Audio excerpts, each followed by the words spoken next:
FD तोड, दागिने मोड आणि मग जॉब सोड. आणि हे सध्याची परिस्थिती आहे आपल्या समाजामध्ये नवीन आलेल्या शेअर मार्केटमध्ये काम करणाऱ्या लोकांची. आणि हा प्रश्न अत्यंत गंभीर बनत चाललेला आहे.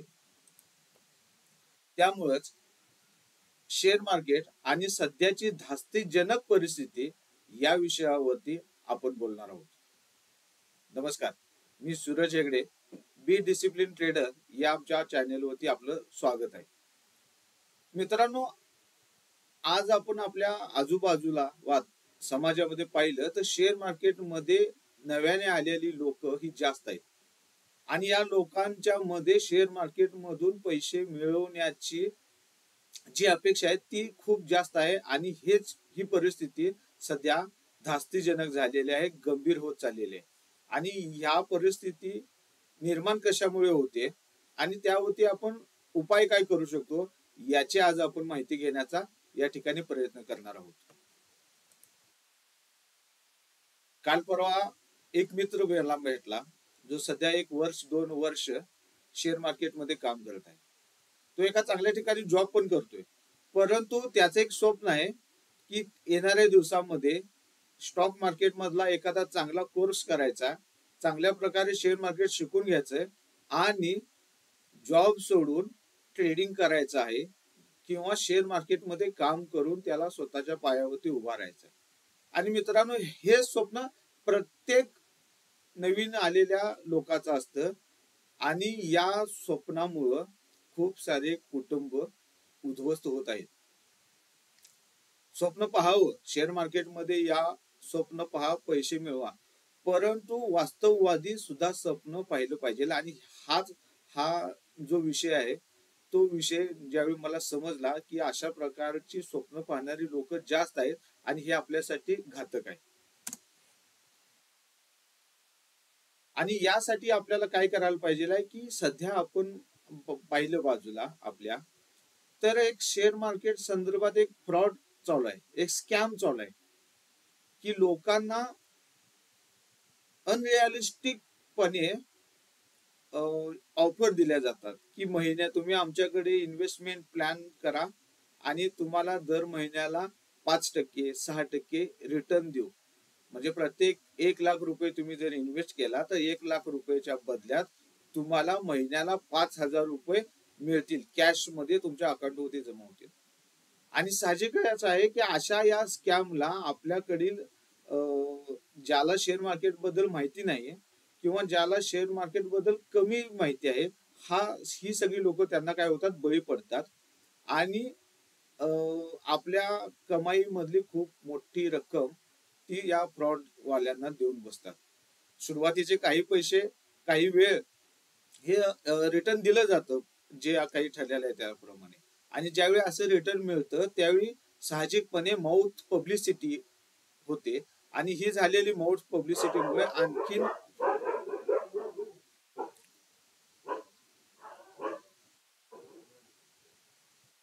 आणखीन लोक त्याच्याकडे आकर्षिले जातात. आणि यामुळं खूप जास्त लोक ही या स्कॅमला बळी पडलेले आपण पाहू शकतो.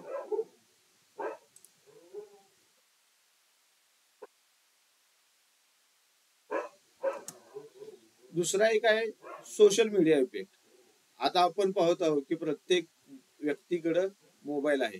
प्रत्येक व्यक्तीच्या मोबाईल मध्ये सोशल मीडियाचे खूप सारे ऍप्लिकेशन्स आहेत. आणि या सोशल मीडियाच्या ऍप्लिकेशन वरती आपल्याला सतत स्टॉक मार्केट बद्दल, शेअर मार्केट बद्दल हा माहितीचा मारा होत असतो. आणि या माहितीच्या माऱ्यामुळे काय होतं की आपण या स्टॉक मार्केट बद्दल जास्त आकर्षिलो जातो आणि चुकीची माहिती आपण घेऊन सोशल मीडियाला बळी पडतो आणि त्या स्वप्न आपण पाहायला चालू करतो. आणि यामुळे काय होतं की आपण शेअर मार्केटच्या या जाळ्यामध्ये अडकत जातो. आणखीन एक या गोष्टीसाठी जबाबदार व्यक्ती आहे, जबाबदार संस्था आहे, तो म्हणजे स्टॉक ब्रोकर. आता हे जे stock broker to lure into net म्हणजे हे स्टॉक ब्रोकर्स काय की लोकांना यांच्यामध्ये आता कॉम्पिटिशन चालू आहे, स्पर्धा चालू आहे की जास्तीत जास्त अकाउंट ओपनिंग कोणाकडे केलं जातं. साहजिक आहे जास्त ज्यावेळी स्पर्धा येते त्यावेळी ऍडव्हर्टायझिंग येते. ज्यावेळी ऍडव्हर्टायझिंग येते त्यावेळी लोकांना आकर्षित करण्यासाठी वेगवेगळ्या स्कीम सांगितल्या जातात, वेगवेगळ्या प्रकारचे त्यांना आमिष दिलं जातं की तुम्ही आमच्याकडं इन्व्हेस्टमेंट केला तर अशा पद्धतीच्या तुम्हाला सुविधा मिळतील, ज्याचा उपयोग करून जास्त चांगल्या प्रकारे इन्व्हेस्टमेंट करू शकाल, ट्रेडिंग करू शकाल, योग्य वेळी तुम्हाला गायडन्स दिला जाईल. अशा प्रकारचे खूप सारे वचनं या स्टॉक ब्रोकर मार्फत दिली जातात आणि याला बळी पडून कळत न कळतपणे खूप सारी लोक अकाउंट ओपनिंग करतात. अकाउंट ओपनिंग करण्याबद्दल काही शंका नाही, पण तो अकाउंट ओपनिंग केल्यानंतर याच लोकांच्याकडून ट्रेडिंगसाठी इन्व्हेस्टमेंटसाठी टिप्स दिल्या जातात आणि ह्या टिप्स मुळे काय होतं की ज्या लोकांना काही माहिती नाही, ज्याने अकाउंट काढलेले आहेत, ती लोक याला बळी पडत असतात. आणि सगळ्यात महत्वाचा जो एक भाग आहे म्हणजे फिन इन्फ्लुएन्सर. आता इन्फ्लुएन्सर म्हणजे काय की ज्याच्यामुळं आपल्यावरती प्रभाव पडत असतो त्याला आपण इन्फ्लुएन्सर म्हणतो. तो कोणीही असू शकतो, नेता असू शकतो, शिक्षक असू शकतो, किंवा ऍक्टर असू शकतो, किंवा खेळाडू असू शकतो. पण तो सध्या फिन इन्फ्लुएन्सर आहे. आता फिन इन्फ्लुएन्सर म्हणजे कोण की अशी व्यक्ती की जो आपल्याला फायनान्शियली ऍक्टिव्हिटी करण्यासाठी प्रभावित करत असतो. जसं की तुम्ही आमच्या ग्रुपमध्ये जॉईन व्हा, तुम्ही आमच्या ग्रुपमध्ये जॉईन झाला तर आम्ही तुम्हाला ट्रेडिंगच्या टिप्स देऊ.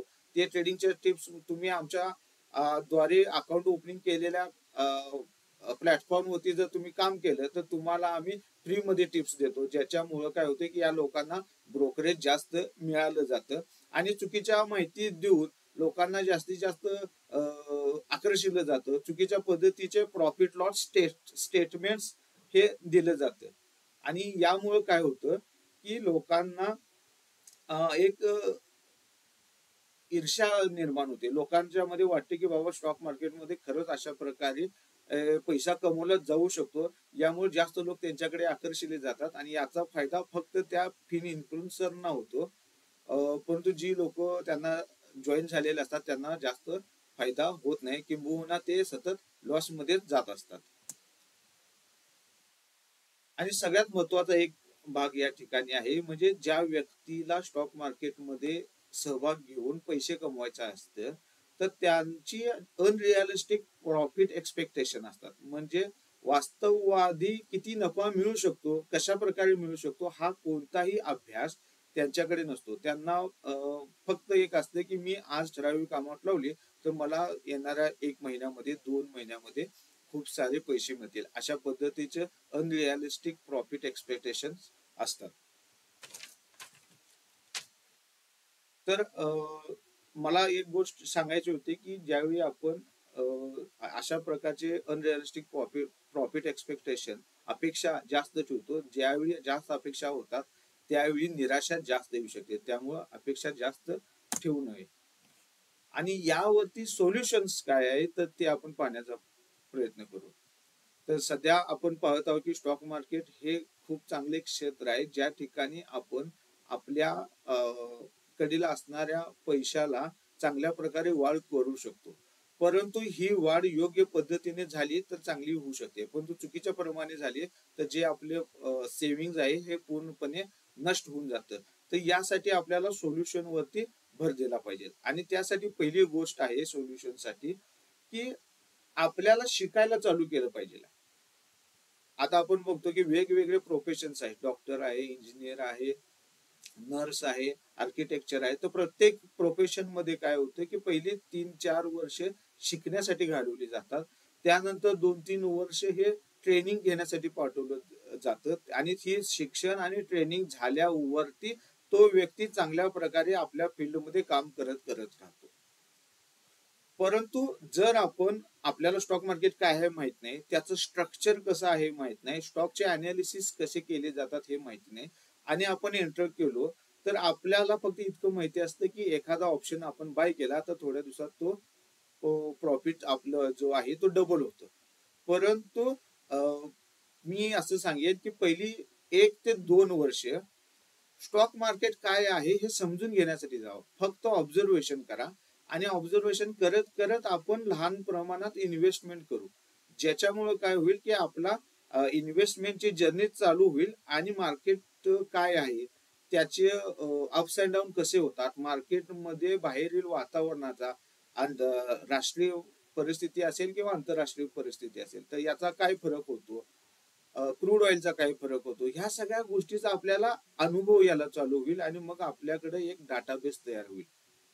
तर आपल्याला पहिला करायचं आहे की पहिली 2 वर्ष आपल्याला शिकण्याला भर द्यायचा आहे. तर त्यावेळी आपण कोणत्याही प्रकारचं ट्रेडिंग करायचं नाही, इन्व्हेस्टमेंट आपण चालू करू शकतो, तेही चांगले स्टॉक योग्य प्रकारे अनालिसिस करून स्ट्रक्चरद्वारे आपला स्टॉप लॉस डिफाईन करून आपण एंटर केलं पाहिजे, इन्व्हेस्टमेंट केले पाहिजे. आणि त्यासाठी स्टॉक निवडणे, त्याचं टेक्निकल अनालिसिस करणे, त्याचं फंडामेंटल अनालिसिस करणे, ह्या सगळ्या गोष्टी आपण शिकून घेतल्या पाहिजेत. हा झाला सोल्युशन नंबर 1. दुसरी गोष्ट आहे की आपल्याला इन्व्हेस्टमेंट पासून सुरुवात केली पाहिजे.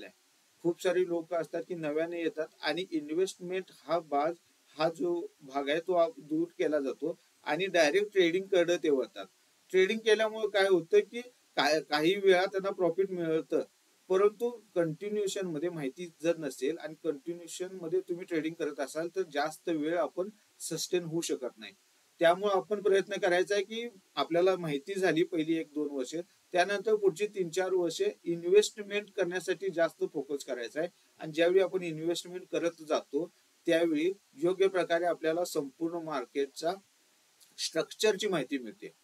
तर त्यामुळे आपण ट्रेडिंग हाचा जो भाग आहे तो थोडासा बाजूला ठेवून इन्व्हेस्टमेंटला जास्त महत्व दिलं पाहिजे. आणि तिसरी गोष्ट मी तुम्हाला उदाहरणासहित देऊ शकतो की स्टॉक मार्केटमध्ये काम करत असताना 2 प्रकारे आपण काम करतो. एक आहे इन्व्हेस्टमेंट आणि दुसरी आहे ट्रेडिंग, बरोबर. तर इन्व्हेस्टमेंट म्हणजे कसं होतं की आपण नवीन आहोत तर आपल्याला सुरुवातीला उभं राहिल्यानंतर चालणं आणि चालत असताना धावणं, या 3 ऍक्टिव्हिटी असतात. आणि जर समजा आपण उभं राहताना पडलो तर आपल्याला कमी इजा होईल, बरोबर.